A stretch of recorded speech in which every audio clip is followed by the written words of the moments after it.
ന്യൂയോർക്കിലെ മാൻഹാട്ടൻ തെരുവുകളിലൂടെ നടക്കുമ്പോൾ കണ്ടു നിൽക്കുന്നവരുടെ കണ്ണ് മിഴിപ്പിക്കുന്ന ഒരു കെട്ടിടമുണ്ട്.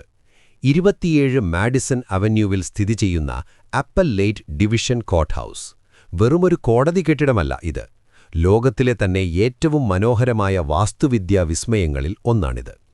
1900-ൽ പണിതീർത്ത ഈ കെട്ടിടം ബോ ആർട്സ് ശൈലിയുടെ ഉത്തമ ഉദാഹരണമാണ്.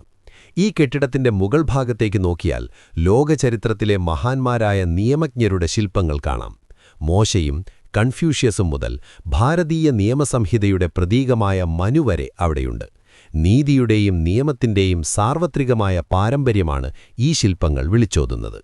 ഈ കോടതിയുടെ ചരിത്രത്തിൽ അധികമാരും ശ്രദ്ധിക്കാത്ത ഒരു മാറ്റമുണ്ട്. പണ്ട് ഈ കെട്ടിടത്തിനു മുകളിൽ മുഹമ്മദ് നബിയുടെ ഒരു ശില്പം കൂടിയുണ്ടായിരുന്നു. എന്നാൽ ഇസ്ലാം മതവിശ്വാസപ്രകാരം പ്രവാചകന്റെ രൂപം ചിത്രീകരിക്കുന്നത് നിഷിദ്ധമായതിനാൽ വിവിധ മുസ്ലിം രാജ്യങ്ങളുടെ അഭ്യർത്ഥനപ്രകാരം 1955-ൽ ആ ശില്പം അവിടെ നിന്നും നീക്കം ചെയ്തു. ചരിത്രത്തോടുള്ള ആദരവും ഒപ്പം മതപരമായ വികാരങ്ങളോടുള്ള ബഹുമാനവും ഈ മാറ്റത്തിൽ നമുക്ക് കാണാം. കെട്ടിടത്തിന്റെ പുറംഭാഗം പോലെ തന്നെ അകത്തളവും അത്ഭുതപ്പെടുത്തുന്നതാണ്. പ്രശസ്തമായ ചുവർച്ചിത്രങ്ങളും തിളങ്ങുന്ന സ്റ്റെയിൻഡ് ഗ്ലാസുകളും കോടതി മുറിക്ക് ഒരു കൊട്ടാരത്തിന്റെ പ്രൗഢി നൽകുന്നു.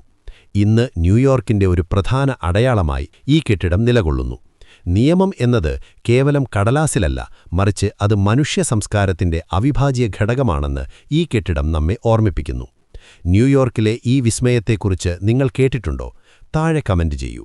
നന്ദി.